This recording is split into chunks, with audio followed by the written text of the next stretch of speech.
दैवीय शक्ति अर्थात ऐसी शक्ति जो उस परमात्मा के पास है जिसका सिर्फ हम अनुभव कर सकते हैं। इस शक्ति का अनुभव करने के दो तरीके हैं। पहला, ईश्वर में श्रद्धा, दूसरा विश्वास। इन दो तरीकों से हम ईश्वर को प्राप्त कर सकते हैं। ईश्वर को प्राप्त करने का एक ही तरीका है, वो है अध्यात्म। कई लोग ईश्वर के आशीर्वाद के साथ उनका सानिध्य भी पाना चाहते हैं, लेकिन ऐसे कम लोग होते हैं जिन्हें ईश्वर का सानिध्य प्राप्त होता है। आज हम कुछ ऐसे संकेतों के बारे में जानेंगे जिससे हम खुद समझ सकते हैं कि दैवीय शक्ति हमारे साथ है। दैवीय शक्ति के सानिध्य के संकेत। खुशबू।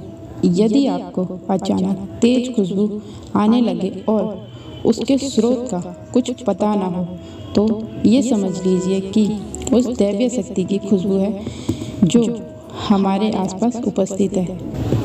बादल।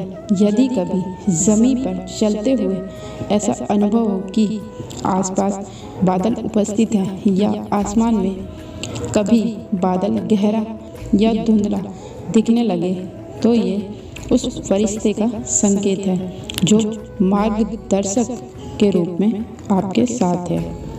पंख। यदि आपको मोर पंख या खूबसूरत पंख दिखाई दे, इसका अर्थ है कि कोई दैवीय शक्ति आपके साथ है। यह संकेत उस शक्ति का आपके लिए प्रेम और समर्थन को दर्शाता है।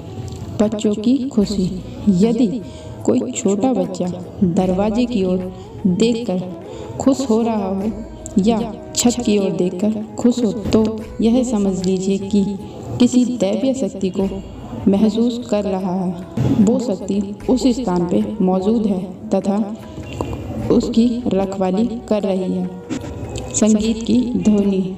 यदि आपको आसपास से किसी भी प्रकार की मधुर धुन सुनाई दे और उस धुन का कोई स्रोत नहीं है, तो यह दैवीय शक्ति की धुन है। यह आपके आसपास आपकी सुरक्षा के लिए उपस्थित है।